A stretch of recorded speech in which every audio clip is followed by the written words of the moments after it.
Naomi Suzanne from Naomi's Home Health, educating you on how to live a much healthier and cleaner lifestyle. So I'm going live on Instagram, Naomi's Home Health Facebook page, and my thyroid and autoimmune support group. So constant hunger, this is the big one. This happens regularly to a lot of people with a lot of different conditions, especially if you have an autoimmune disease. It's most commonly associated with hyperthyroidism, but it can happen with hypothyroidism, it can happen with any autoimmune disease, or just if you're fatigued, all sorts of different things. People can have constant hunger, and we mentally punish ourselves because we think that we're feeling like a pig, or we shouldn't be eating so much. We shouldn't be craving foods. We're going through hormonal changes, whatever it is. We start to, you know, get in our head about this constant hunger. And I'm going to explain what it actually is. So it's hunger, you know, that nagging hunger that will not go away. Drop it in the comments if that's you, because I had it and I craved sugar and salty foods, and I tried so hard to not eat it. I did, because it's impossible to ignore. So it's not you being, you know, emotional eating or anything like that. Some people do emotionally eat, but sometimes it's actually a physical problem. And what it is when we have a viral load in our liver, which a lot of us do, if we don't try and get rid of the viral load, it will stay in our liver and harbour there for years. It can be 20, 30, 40 years. And what happens is it feeds off the glycogen, it feeds off the glucose in our liver, basically. And we end up with a glycogen, which is a glucose deficiency. I'm getting that around. So it feeds stored glucose. Glycogen is stored glucose in our liver. God, that's better. And our energy, our fuel for our body is that stored glucose. That's what we draw on. So if you're not eating fruits and like raw honey and things like that to help build up your glucose reserves in your liver, then the viral load is going to feed off that, and you're not going to replace it with anything. So when you have that viral load, it requires a lot of energy to keep going. Your central nervous system also uses, and your brain also uses, glucose as an energy source. So you need to be refueling your body. This is why you crave sweet things, because your body's saying, I need that sugar, I need the sugar.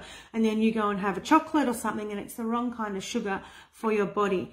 So basically then, the viral load is thriving off your glucose in your body, and you're not replacing it with anything. So things like fruits are really good. So if you're getting that sugar craving, you need to replace your body with your glucose with fruit sugar, not processed sugar or anything like, or refined sugars or anything like that.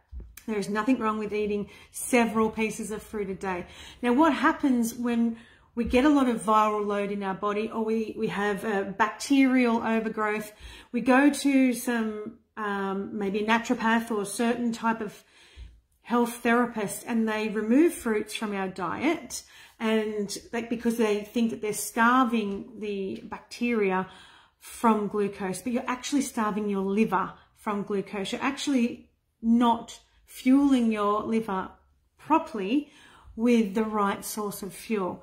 So basically it weakens your central nervous system, because, you know, you need that glucose to thrive.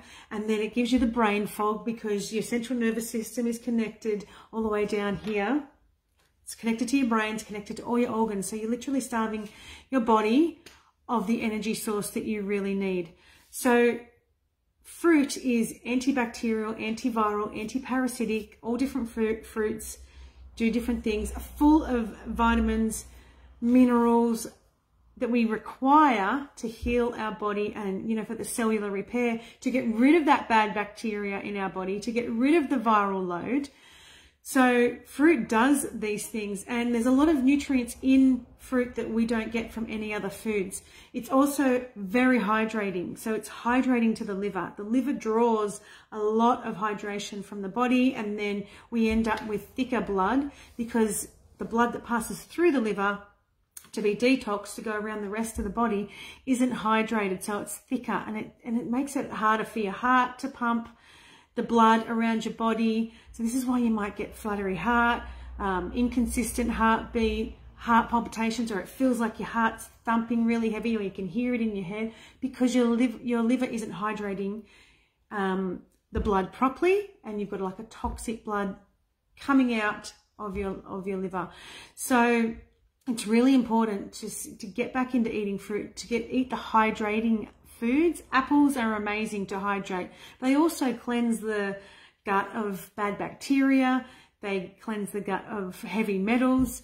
So you got watermelon. All melons are fantastic for hydration. So when we start to remove these foods because we've been told that they feed bacteria, they don't feed bad bacteria, they feed good bacteria. So we want the balance of the good bacteria over the bad bacteria. So you're feeding it the good bacteria with fruit, and it will actually kill off the bad bacteria. Things like raw garlic, amazing to kill off bad bacteria.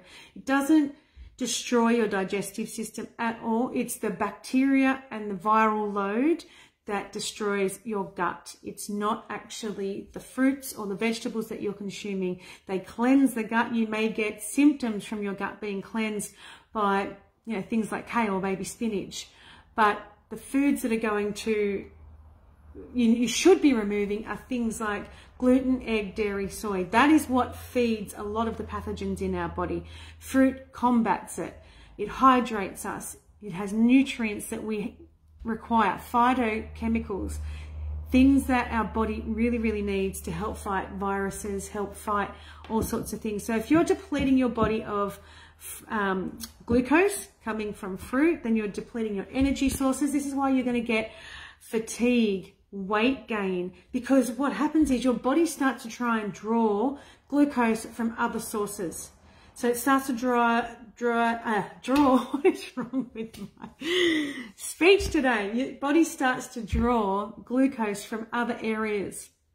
And this is when you start to get fatigued, brain fog, your adrenals start to work overtime, and you end up in fight or flight, and you're going to end up with weight gain. So if you're not eating fruit and you're gaining weight, it's because, and I know people say, oh, I started eating fruit and I was gaining weight. It has nothing to do with the fruit. It's what else is going on in your body. Don't blame the fruit, blame what else is happening in your body. What else are you eating? Like, it's so easy to blame fruit, but are you eating processed food? Are you eating, like simple things like people buy salad dressings. Like I make my own salad dressing, but that's an example of something. But don't worry less about the fruit and worry more about the packets of foods or sauces or whatever it is that you're eating.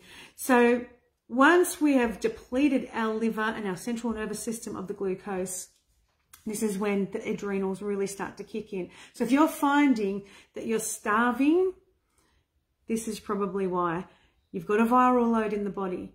Your body is feeding, your liver is feeding off the glycogen, and you're getting a glycogen deficiency in your liver because the virus is feeding on that. So you want to replenish that, but you also want to kill the virus, which is fruit, fresh fruits and vegetables, the best herbal tinctures, herbal teas.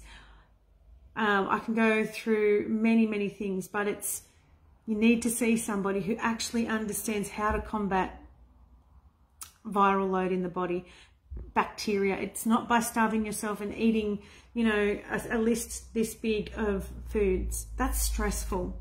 When you're putting that stress on your body, when you can't eat anything, you can't go anywhere, you can't hang out with friends because you can't, it's so stressful. And again, you're putting more strain on your adrenals by depleting your body of all these foods. Nature is working for us, not against us. So it's really, really important to get those fresh fruits and vegetables back into your body. Don't worry about what it is that you know, what fruits and vegetables like nightshades and FODMAP and whatever it is that you've been told you can't have because of certain things. Those foods are the foods you shouldn't be worrying about. The food you should be worrying about is gluten, egg, dairy. They feed the viral load in your body, in your liver. They keep it going. They help keep the toxic heavy metals in your body too. We want to get rid of those things. So it's really important to add fresh herbs to your diet. I use coriander, parsley, fresh basil on my food very regularly. So it's really, really important that this is, if you have constant hunger, this is the reason.